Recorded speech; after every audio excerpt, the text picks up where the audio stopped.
কুমিল্লার বিভিন্ন বাজারে বোতলজাত সয়াবিন তেলের তীব্র সংকট দেখা দেওয়ায় সাধারণ ক্রেতারা চরম ভোগান্তির মুখে পড়েছেন।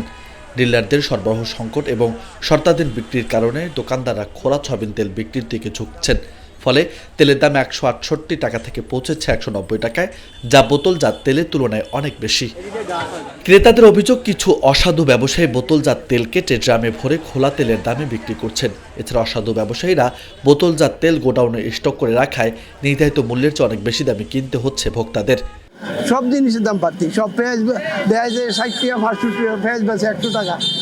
কেমন তেলের দামও সব বাড়তি, কোনোটাই কমতি নেই, কোনোটাই কম। আমরা নাগালের বাইরে, আমরা তো অক্ষম হয়ে গেছি। মালয়েশিয়ার প্রথম ঢুকার পরে 1 লিটার তেল কিনছি 2.5 টাকা দিয়া। 7 বছর আসার পরও 7 বছর পরও আইসা দেখি যে 2.5 টাকায় তেল। কিন্তু ওই দেশে তো আর সিন্ডিকেট নাই।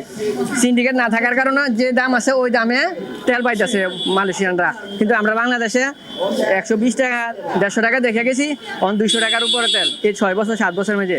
কিন্তু এই সিন্ডিকেটটা আমাদের বাগদব যে দ্রব্যমূল্যের বেশি দাম, এটা আমরা কাজের থেকে আমরা লেখাপড়া, বাচ্চাদের খানা দানা, চলা বাসা ভাড়া দিয়ে আমরা সম্ভব হচ্ছে না। এরা ন্যায্য মূল্যের দাম এটা কমানোর জন্য আমরা চাই। যেভাবে সাধারণ জনগণ যেভাবে সুবিধা পায়, প্রতিটা পণ্যের মূল্য যাতে হয়, সাধারণ মানুষের নাগালের মধ্যে চলে আসে, প্রশাসনের কাছে অবশ্যই আমরা সেটা দাবি করি। এদিকে বিক্রেতারা বলছেন, কোম্পানি শর্ত ধরে তেল দিচ্ছে, তেলের সাথে অন্য পণ্য কিনতেও বাধ্য করা হচ্ছে। পাশাপাশি গায়ের রেটের থেকেও বেশি দাম নেওয়ার অভিযোগও রয়েছে। আর ডিলাররা বলছেন, কোম্পানি সরবরাহ কমিয়েছে, তাই সংকট দেখা দিয়েছে। কড়া মাল পাইছি লগে আড়ামত এই বকচকে ভাই, ব্যবসা খুব খারাপ হয়ে গেছে। কোনো কোম্পানি তেল দেয় না, তেল দিলেও আপনার যদি তেল দেয় এক কারণের সাথে আটা দেয়, চা পাতা দেয়, সর্ষের তেল দেয়, আরও অনেক মাল দেয়। তার কারণে কোনো মালে আমরা নিতেছি না, কোম্পানি দেয় না, আমরা কাস্টমার দিতে পারতেছি না। যেমন এই একটা 5 লিটার তেল কিনতে গেলে আমাদেরকে এই 2টা সাবান দিতেছে, এবং কি একটা ওই যে 5 লিটারের গ্লোরি পুষ্টি কোম্পানির ওইটা কিনতে গেলে আপনার 500 গ্রাম দুধ প্লাস এটার সাথে নিতে হবে, তাহলে আমরা তেল পাবো না। এরকমটা করে আমরা মনে করেন যে মাল কিনতে হয়, তো এখানে কাস্টমার সাথে বেশি কথা বলতে হয়, বার্গেনিং করতে হয়। তেলের সংকট কি কারণটা আমরা জানি না।